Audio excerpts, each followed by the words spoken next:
ಇವರೆಲ್ಲ ಪ್ರಥಮ ವರ್ಷ ಹಾಗೂ ದ್ವಿತೀಯ ವರ್ಷದ ಪ್ರಶಿಕ್ಷಣಾರ್ಥಿಗಳು. ಇವ್ರಿಗೆ ಒಂದು ಸಬ್ಜೆಕ್ಟ್ ಇದೆಯಂತೆ. ಹೌದಾ? ಏನ್ ಸಮಾಚಾರ? ಇವ್ರಿಗೆ ಒಂದು ಸಬ್ಜೆಕ್ಟ್ ಇದೆಯಂತೆ. ಆ ಸಬ್ಜೆಕ್ಟ್ ಹೆಸರು ಅಂಡರ್ಸ್ಟ್ಯಾಂಡಿಂಗ್ ಡ್ರಾಮಾ ಅಂಡ್ ಎಜುಕೇಶನ್ ಅನ್ನೋ ಸಬ್ಜೆಕ್ಟ್ ಇದೆಯಂತೆ. ಅಂಡರ್ಸ್ಟ್ಯಾಂಡಿಂಗ್ ಡ್ರಾಮಾ ಆರ್ಟ್ ಇನ್ ಎಜುಕೇಶನ್. ಸಬ್ಜೆಕ್ಟ್. ಹಾಗಾದ್ರೆ ನೀವು ಡ್ರಾಮಾ ಮಾಡಕ್ ಬಂದಿದ್ದೀರಾ? ಹೌದು ಮಗಪ್ಪ, ನಾವೆಲ್ಲ ಡ್ರಾಮಾ ಮಾಡಕ್ ಬಂದಿದ್ದೀವಿ. ಹೌದಾ? ಹಾಗಾದ್ರೆ ಯಾವ ಡ್ರಾಮಾ? ನಿಮಗೆ ಶಾಲೆ ಅಂದ್ರೆ ಗೊತ್ತೇನ್ರಿ? ಶಾಲೆ ಯು ಮೀನ್ ಸ್ಕೂಲ್? ಚೆನ್ನಾಗಿ ಗೊತ್ತು. ಶಾಲೆಗೆ ಹೋಗಿಲ್ಲ ಅಂದ್ರೆ ಜೀವನದಲ್ಲಿ ಯಾವ್ಯಾವ ರೀತಿ ಕಷ್ಟಗಳನ್ನ ಅನುಭವಿಸ್ತಾರಂತ ಗೊತ್ತಾ ನಿಮ್ಗೆ? ಓ, ಹಂಗೂ ಇದೆಯಾ ಮಗಪ್ಪ? ನಂಗೆ ಗೊತ್ತಿರ್ಲಿಲ್ಲ ಅದು. ಶಾಲೆಗೆ ಹೋಗಿಲ್ಲ ಅಂದ್ರೆ ಜೀವನದಲ್ಲಿ ಯಾವ್ಯಾವ ರೀತಿ ಕಷ್ಟಗಳನ್ನ ಅನುಭವಿಸ್ತಾರೆ ಕಿರು ನಾಟಕದ ಮೂಲಕ ಪ್ರದರ್ಶಿಸುತ್ತೇವೆ.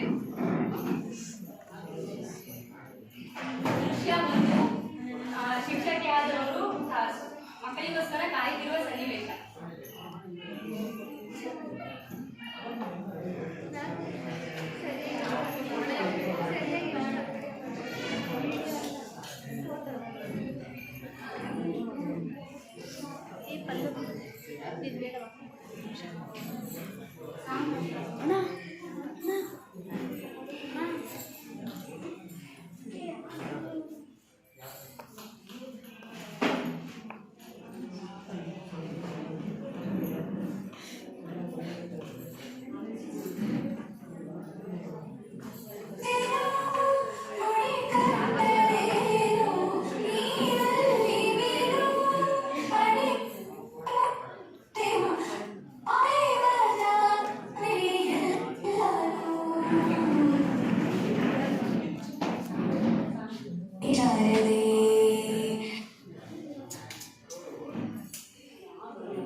ಕೊಟ್ಟ ಅಂದ್ರೆ ಒಂದ್ಸತಿ ಹೇಳಿದ್ರೆ ಗೊತ್ತಾಗಲ್ಲ. ನಾನು ಶಾಲೆಗೆ ಬರಲ್ಲ, ಹೋಗು.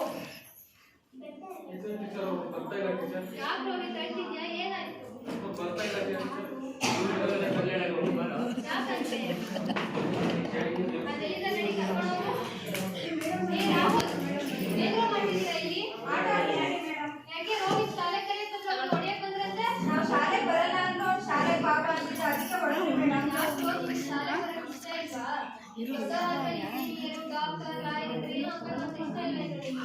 ಯಾವ ಡಾಕ್ಟ್ರು ಆಗಲ್ಲ, ಯಾವ ನಾಯನೂ ಆಗಲ್ಲ. ಹೋಗಿ ಮೇಡಮ್. ಏನಪ್ಪ ಇಷ್ಟೊಂದು ಹೇಳಿದ್ರು ಶಾಲೆ ಬರಕ್ ಹೋಗ್ತಿಲ್ಲ, ಏನ್ ಮಾಡೋಣ? ಅದು ಊರಿನ ಒಬ್ರು ಯಾರೋ ಗ್ರಾಮಸ್ಥರು ಬರೋ ತರ ಕಾಣ್ತಾರೆ, ಅವ್ರಿಗೆ ಹೇಳ್ಬಿಟ್ಟು ಹೋಗ್ಸೋಣ.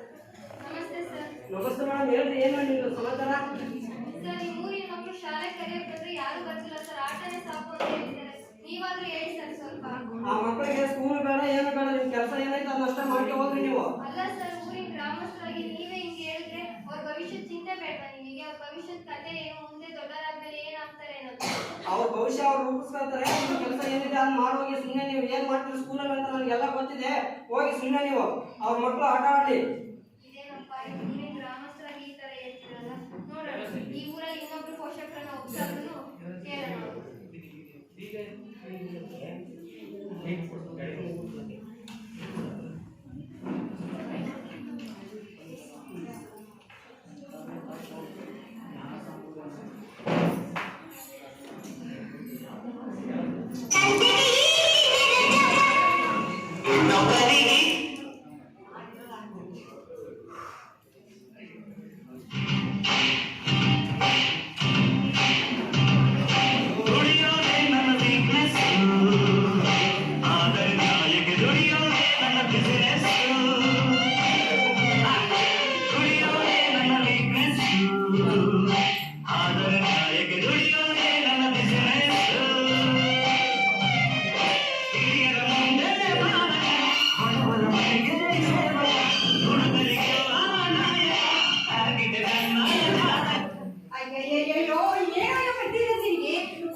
ಅದಕ್ಕೆ ಮಾತ್ರ ನನಗೆ ಮಾತಾಡ್ಬೋದು. ಏನಾದ್ರು ಬೆಳಿಗ್ಗೆ ಕೇಳಿದ್ರೆ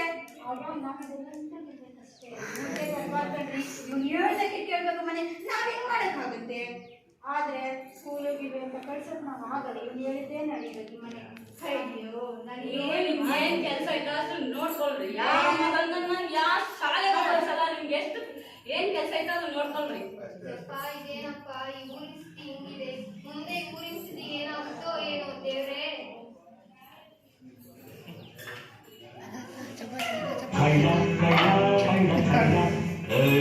ಕಂಡರು ನಾವೆಲ್ಲರೂ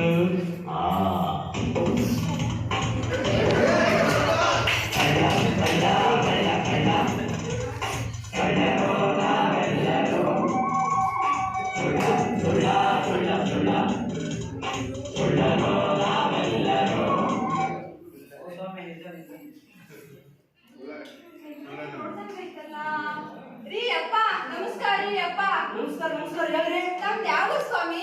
ನಮ್ದು ಬೆಂಗಳೂರು. ಬೆಂಗಳೂರು ತಾವೇನ್ ಕೆಲಸ ಮಾಡ್ತೀರಾ? ನಮ್ಮನ್ನ ನೋಡಿದ್ರೆ ಗೊತ್ತಾಗಲ್ವಾ? ಪಿಕ್ ಪ್ಯಾಕೆಟ್. ಓ, ಪಿಕ್ ಪಾಕೆಟ್ ಅಂದ್ರೆ ಒಂದ್ ದೊಡ್ಡ ಆಫೀಸರ್ ಅಂದಂಗ ಆಯ್ತು. ನನ್ ಹಿರಿ ಮಗ SSLC ಓದಿ ಮನೇಲೆ ಇದ್ದಾನ್ರಿ. ಅವ್ನಿಗೆ ನಿಮ್ ಕಂಪ್ನಿನಾಗ ಒಂದ್ ನೌಕರಿ ಕಟ್ಸಿ ಪುಣ್ಯ ಕೊಟ್ಕೊಳ್ರಿ ಅಪ್ಪ. ಹೌದಾ? ನೀವ್ ಹಂಗಾದ್ರೆ 5,000 ರೂಪಾಯಿ ರೆಡಿ ಮಾಡ್ಕೊಡಿ. ನಮ್ ಗ್ಯಾಂಗ್ ಕರ್ಕೊಂಡು ಹೋಗಿ ಅವ್ನ ನೌಕರಿ ಕೊಡಿಸ್ತೀನಿ ನಾನು. ಓಕೆನಾ? 5,000 ರೂಪಾಯಿ ನಂದು ಊರ್ನಲ್ಲಿ ಜಮೀನ್ ಐತ್ರಿ. ಅದನ್ನ ಮಾರ್ಬಿಟ್ಟು ನಾನು ನಿಮ್ಗೆ 5,000 ರೂಪಾಯಿ ತಂದ್ಕೊಡ್ತೀನಿ. ನನ್ ಮಗನ್ಗೆ ನಿಮ್ ಕಂಪ್ನಿನಲ್ಲಿ ಕೆಲಸ ಕೊಡ್ಸ್ರಿ. ಸರಿ. ಸಂಬಳ ಎಷ್ಟು ಕೊಡ್ತಾರೆ? 3,000 ರೂಪಾಯಿ ಕೊಡ್ತೀನಿ ನೋಡ್ರಿ. ಸರಿ ಆಯ್ತು, 3,000 ಕೊಡ್ರಿ. ನಾನು ನಿಮ್ಗೆ 5,000 ರೂಪಾಯಿ ತಂದು ಕೊಡ್ತೀನಿ. ನನ್ನ ಮಗನ್ಗೆ ಒಳ್ಳೆ ಕೆಲಸ ಕೊಡ್ತೀನಿ. ನಾನು ಮುಂದಿನ ವಾರ ಬರ್ತೀನಿ. ನೀವು 5,000 ರೂಪಾಯಿ ರೆಡಿ ಮಾಡಿ ಬಂದ್ರಿ. ನಿಮ್ಮ ಮಗನ ಪಕ್ಕ ಗ್ಯಾರಂಟಿ ಕೆಲಸ. ಓಕೆನಾ? ಆಯ್ತು ಸರ್, ನಾವು 5,000 ರೆಡಿ ಮಾಡಿ ಇಟ್ಕೊಂಡಿರ್ತೀವಿ, ಕೊಡ್ತೀವಿ. ನನ್ನ ಮಗನ್ ಕೆಲಸ ಕೊಡ್ಸಿ. ಸರಿ, ಹೋಗ್ಬಿಟ್ಟು ಬರ್ತೀನಿ ಸ್ವಾಮಿ. ಅಪ್ಪ, ಎಂತ ಕಾಲ ಬಂತು ನೋಡು. ಎಲ್ಲಿ ನೋಡಿದ್ರು ಲಂಚ ಲಂಚ ಲಂಚ. ಇನ್ನು ಮುಂದೆ ಎಂಥ ಕಾಲ ಬರುತ್ತೋ ಏನೋ. ಅಪ್ಪ, ಹೊಟ್ಟೆ ತುಂಬಾ ಹಸಿತಾ ಇದೆ. ಇಲ್ಲೇ ಏನಾದ್ರೂ ಹೋಟೆಲ್ ನಲ್ಲಿ ಸ್ವಲ್ಪ ಊಟ ಮಾಡ್ಕೊಂಡು ಹೋದ್ರೆ ಆಯ್ತು. ಬರೀ ಬರೀ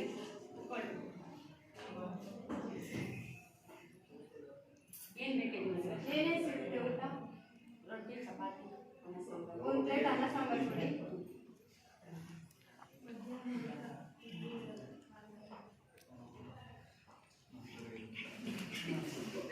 ಯಜಮಾನ್ರೆ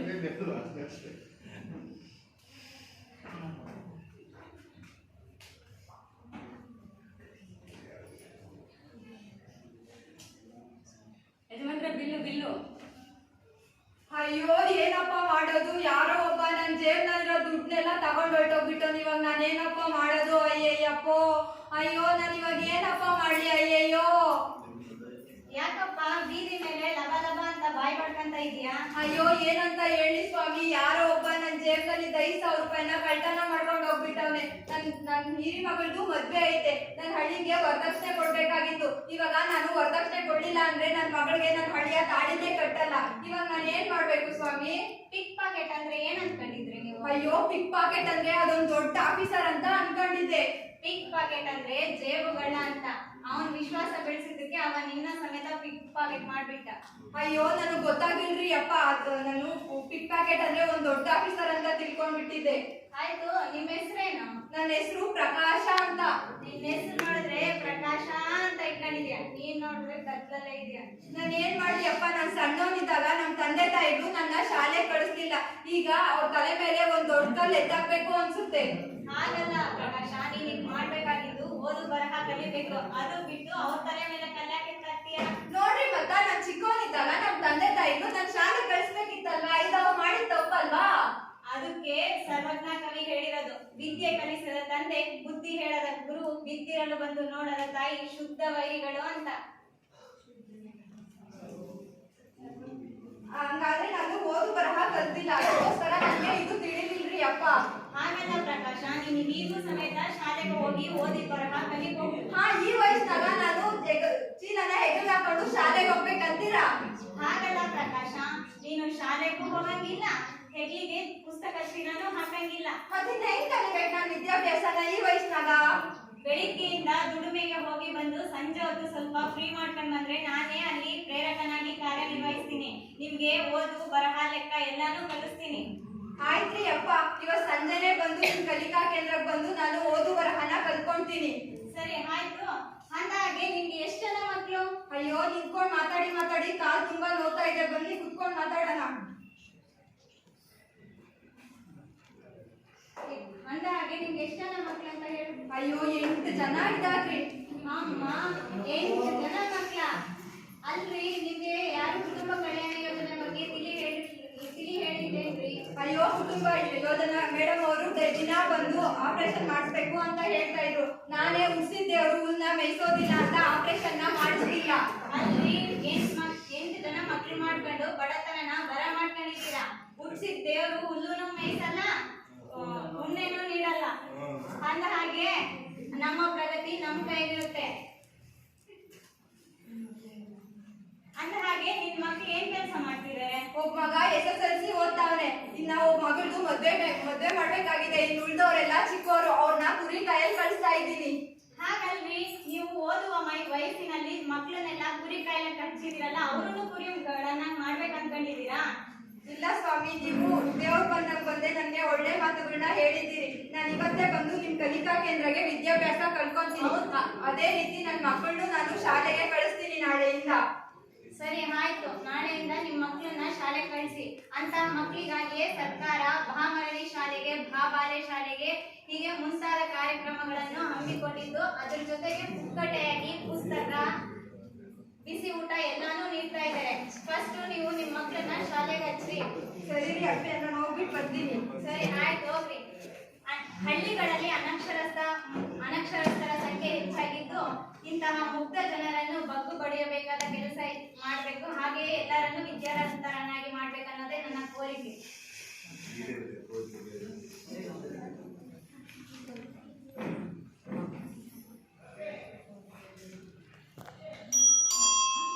ಟೆಲಿಗ್ರಾಮ್ ಯಾರಪ್ಪ ಟೆಲಿಗ್ರಾಮು? ಅಯ್ಯೋ ಶಿವನೇ, ಏನು ಕೇಡು ಕಾದಿದೆಯಪ್ಪ ಇದ್ರಲ್ಲಿ, ಏನು ಕೇಡು ಕಾದಿದೆ, ಏನು ಕೆಟ್ಟ ಸುದ್ದಿ ಇದೆಯಪ್ಪ ಇದ್ರಲ್ಲಿ. ದೇವರೇ, ಏನ್ ಮಾಡ್ಲಿ? ಅಯ್ಯೋ ಅಯ್ಯೋ, ಇದ್ರಲ್ಲಿ ಇದು ಟೆಲಿಗ್ರಾಮ್ ಬಂದಿದೆ ನಂಗೆ ಒಂದು. ಇದ್ರಲ್ಲಿ ಏನ್ ಕೆಟ್ಟ ಸುದ್ದಿ ಇದೆ ಅಂತ ಓದ್ ಹೇಳಪ್ಪ, ಓದ್ ಹೇಳು.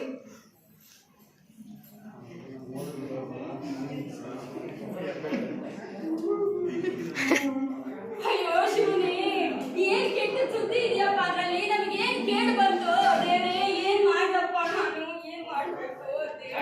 ಅಳ್ತಾ ಇದ್ದೀರಾ, ಏನಾಯ್ತು? ಏನ್ ಹೇಳಿ ಸ್ವಾಮಿ, ಏನ್ ಹೇಳಿ? ನನಗೆ ಒಂದು ಟೆಲಿಗ್ರಾಮ್ ಬಂದಿತ್ತು. ಆ ಟೆಲಿಗ್ರಾಮ್ ನ ಇವ್ರ ಕೈ ಕೊಟ್ಟು ಏನ್ ಕೆಟ್ಟ ಸುದ್ದಿ ಇದೆಯಪ್ಪ ನೋಡು ಅಂತ ಹೇಳ್ದೆ. ಆದ್ರೆ ಇವರು ಗೋಳೋ ಅಂತ ಅಳಲು ಶುರು ಮಾಡಿದ್ರು. ಅದನ್ನ ನೋಡಿ ನಾನು ಏನೋ ಕೆಟ್ಟ ಸುದ್ದಿ ಇರ್ಬೋದು ಅಂತ ನನಗೂ ಗೋಳೋ ಅಂತ ಅಳು ಬಂತು. ಸರಿ, ನೀನ್ ಯಾಕಪ್ಪ ಹೇಳ್ತಾ ಇದೀಯಾ? ಇವರು ಟೆಲಿಗ್ರಾಮ್ ಕೊಟ್ಟರು ಓದು ಅಂತ ಓದಕ್ ಬರ್ದೆ ಸಂಕಟ ಬಂತು, ಅದಕ್ಕೆ ಹೇಳ್ತಾ ಇದ್ದೀನಿ.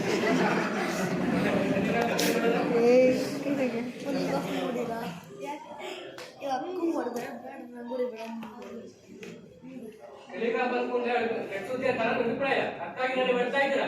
ಹಾಗಲ್ಲ ಸ್ವಾಮಿ, ಹಾಗಲ್ಲ. ನಮ್ಮ ಪಕ್ಕದ ಮನೆಯವರಿಗೆ ಹೀಗೆ ಒಂದು ಟೆಲಿಗ್ರಾಮ್ ಬಂದಿತ್ತು.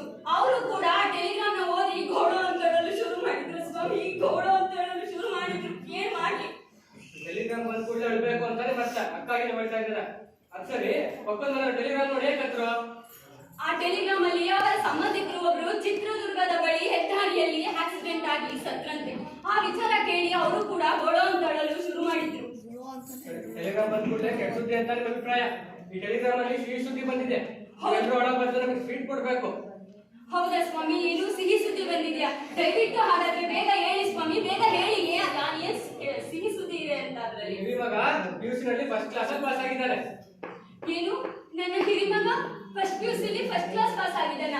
ಎಂತ ಸಿಹಿ ಸುದ್ದಿ ಹೇಳಿದ್ರಿ ಸ್ವಾಮಿ, ಎಂತ ಸಿಹಿ ಸುದ್ದಿ ಹೇಳಿದ್ರಿ? ನಿಮಗೆ ಸಕ್ಕರೆ ಹಾಕ್ಬೇಕು ಬಾಯಿಗೆ. ನೀವು ಅವಿದ್ಯಾವಂತರಾಗಿದ್ರಿಂದ ಓದಲು ಬರೀತಿಲ್ಲ, ಕೆಟ್ಟ ಸುದ್ದಿ ಅಂತ ಅರ್ಥ ಕೂತ್ಕೊಂಡ್ಬಿಟ್ರಿ ನೀವು. ಕರೆ ಐತ್ರಿ, ಕರೆ ಐತೆ. ನೀವ್ ಹೇಳಿದ್ದು ಕರೆ ಐತೆ. ನಾನು ಅವಿದ್ಯಾವಂತನಾಗಿ ನನ್ನ ವಿದ್ಯಾವಂತೆ ಆಗಿರೋದ್ರಿಂದ ನಾನು ಓದು ಬರಹ ಕಲಿತೆ ಇದ್ರ ಇಂತಹ ಪ್ರಸಂಗಗಳು ನಮ್ಮನ್ನ ಕಾಡ್ತಾ ಇದ್ದಾವೆ. ಈಗಿಂದಾದ್ರೂ ನಮ್ಮ ಮಕ್ಕಳನ್ನ ಶಾಲೆಗೆ ಕಳಿಸ್ಕೊಡ್ತೀನಿ ಸ್ವಾಮಿ, ಕಳಿಸ್ಕೊಡ್ತೀನಿ.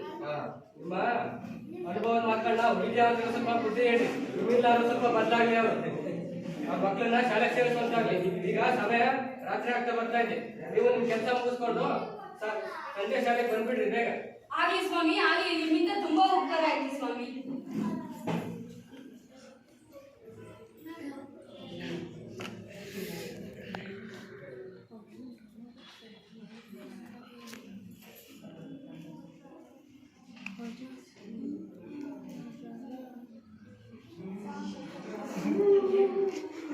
ಯಾಕಪ್ಪ ನಾಳೆ ಕೆಲಸ ಬಂದಿದ್ದು ಏನಾಯ್ತು? ಬಟ್ಟೆ ಅಂಗಡಿಗೆ ಹೋಗಿ ಏಟ್ ಕೊಡ್ರಿ ಅಂದ್ರೆ ಒಂದು 10 ಕಳ್ಸಿದ್ರು. ನಿಮ್ ಬಟ್ಟೆ ಏಟ್ ಕೊಟ್ಟೆ ಅಂತಿದ್ದೆ, ಅವ್ರು ಏಟ್ ಕೊಟ್ಟಾರ? ಅದ್ರಾಗ ಏನಿದೆ ತಪ್ಪು? ನಮ್ಮಪ್ಪ ಸಾಮಾನುಗಳ ಚೀಟಿ ಬರ್ಕೊಟ್ಟು ಪೇಟೆಗೆ ಹೋಗಿ ಬಂದ್ರು. ಇಲ್ಲೇ ಸಾಮಾನು ಚೀಟಿ ಕೊಟ್ಟು ನೋಡೋಣ.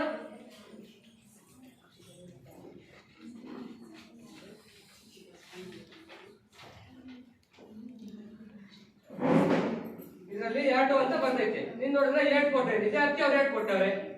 ಇದರಲ್ಲಿ ಪೇಸ್ಟ್ ಅಂತ ಬರೈತೆ. ಎಲ್ಲಿ ತಂದಿದ್ಯಾ? ಹ್ಞೂ, ತಂದಿದ್ದೇನೆ.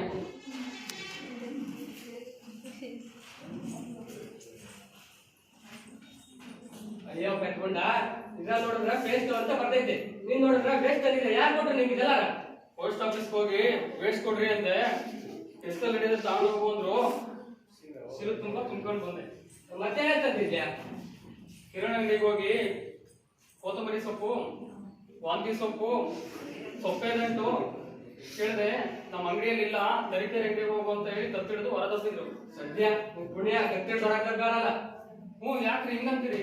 ಮತ್ತೆ ಇನ್ನೇನೋ ಕಟ್ಕೊಂಡ? ಈ ಪಟ್ಟಿ ಒಳಗೆ ಕೊತ್ತಂಬರಿ ಸೊಪ್ಪು ಅಂತ ಬರ್ತೈತೆ. ನೀನ್ ನೋಡಿದ್ರ ಕೋತಿಮರಿ ಸೊಪ್ಪು ಅಂತ್ಯ. ಇದ್ರೊಳಗೆ ಕರಿಬೇವು ಅಂತ ಬರ್ತೈತೆ. ನೀನ್ ನೋಡಿದ್ರ ಕುರಿಬೇವು ಅಂತ್ಯ. ಇದ್ರೊಳಗೆ ಮೆಂತ್ಯ ಸೊಪ್ಪು ಅಂತ ಬರ್ತೈತೆ. ನೀನ್ ನೋಡಿದ್ರ ವಾಂತಿ ಸೊಪ್ಪು ಅಂತ್ಯ. ಇದ್ರೊಳಗೆ ಗಂಟಿ ಸೊಪ್ಪು ಅಂತ ಬರ್ತೈತೆ. ಸೊಪ್ಪೇದಂಟು ಅಂತ್ಯ. ಇದನ್ನೆಲ್ಲ ತರಕಾರಿ ಅಂಗಡಿಗೆ ಹೋಗಿ ತಗೋ ಅಂತ ಹೇಳಿರ್ಬೇಕು ಅವ್ರು. ನೀನ್ ನೋಡಿದ್ರೆ ಕಿರಾಣಿ ಅಂಗಡಿಗೆ ಹೋಗು ಅಂತ ಹೇಳಿದ್ಯಾ. ಅಚ್ಚರಿ ನೀನ್ ಏನ್ ಓದಿದ್ಯಾ? ನಾನು MB ಕೈಲಕ್ಕೆ ಹೋಗಿದ್ದೆ. ಬಾಮರಳ್ಳಿ ಶಾಲೆಯಿಂದ ಮೇಸ್ಟರ್ ಬಂದು 1 ತಿಂಗಳು ಶಾಲೆ ಕರ್ಕೊಂಡು ಹೋದ್ರು. ಕಲಿಯಕ್ಕಾಗದೆ ಅರ್ಧದಲ್ಲಿ ಬಿಟ್ಬಿಟ್ಟೆ. ಒಂದ್ ತಿಂಗಳಲ್ಲಿ ಏನೇ ಕಲಿಯಕ್ಕಾಗತ್ತೆ ಕಣ್ಮೂಲ? ಅರ್ಧಂಬರ್ಧ ಕಲಿತಿದ್ದಾನೆ ನಿಮ್ಗೆ ಪರಿಸ್ಥಿತಿ ಬಂದಿರೋದು. ಬರೀ ತಪ್ಪು ಓದೋದು. ಆದದ್ದಾಯ್ತು, ಇನ್ಮೇಲೆ ನಾವು ಕಲಿಕಾ ಕೇಂದ್ರಕ್ಕೆ ಬಂದು ಓದು ಬರ ಕಲಿತು ಸಂಪೂರ್ಣ ಸಾಕ್ಷರನಾಗು. ಹಾಗೆ ಮಹಾರಾಜರೇ, ಅಲ್ಪವಿದ್ಯೆ ಮಹಾಕವಿ ಎಂಬ ಗಾದೆಯೊಂದಿಗೆ ಇಷ್ಟೆಲ್ಲ ಅರ್ಧಬರ್ಧ ಓದಿದ್ರೆ ಈ ಪರಿಸ್ಥಿತಿ ನಾವು ಬಂದು ಓದಲಿದ್ದು.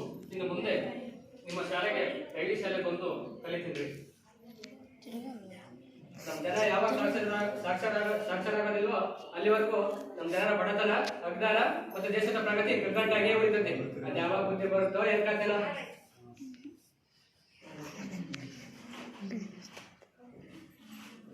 ಐದು 20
ಅಯ್ಯೋ ಪರವ, ಯಾಕೆ ಏನಾಯ್ತು? ಏನು ಯಾಕೆ ಅಳ್ತಾ ಇದೆಯಾ ಪರವ?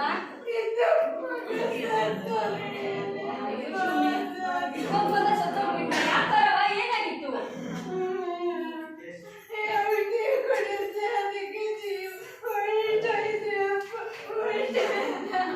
ಏನು? ಒಂದು ಔಷಧಿ ಕುಡ್ಸಕ್ಕೆ ಜೀವನೇ ಹೋಯ್ತಾ? ನೀನ್ ತಾಯಿಗೆ ಯಾವ ಔಷಧಿ ನೋಡೋಣ? ಅಯ್ಯೋ, ಇದು ಎಂಟೋ ಸ್ವಲ್ಪ ಅಂತ.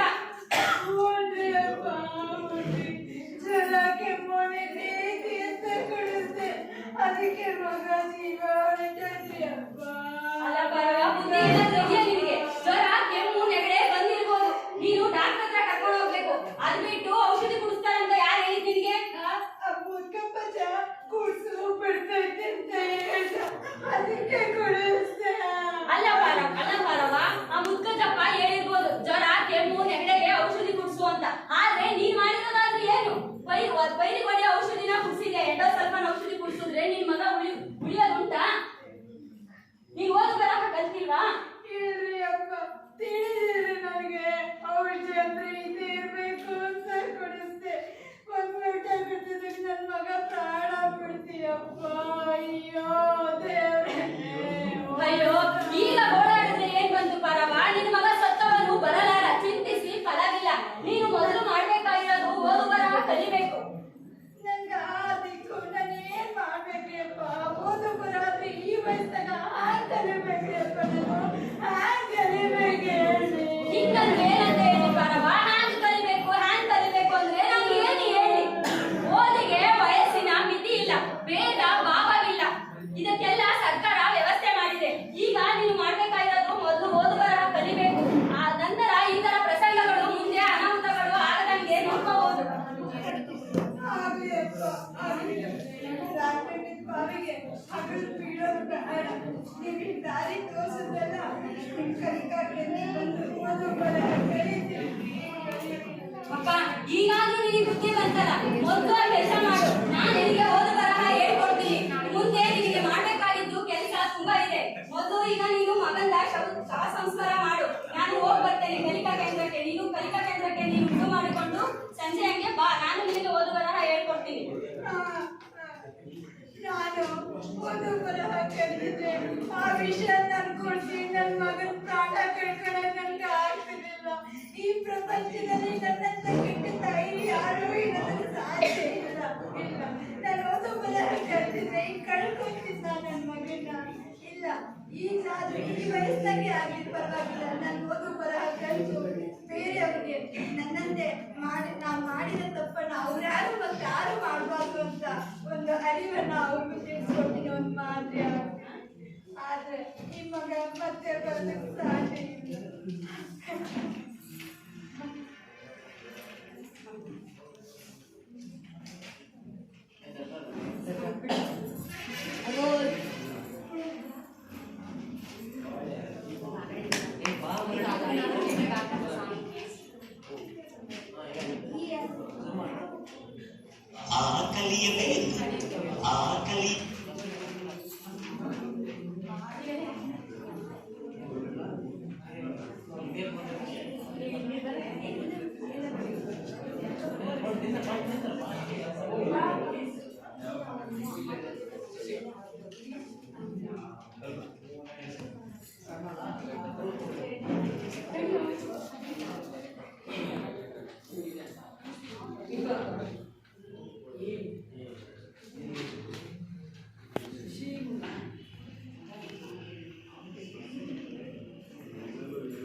ತಿಳಿಯಬೇಕು ಕಲಿಯಬೇಕು ಜ್ಞಾನ ತಿಳಿಯಬೇಕು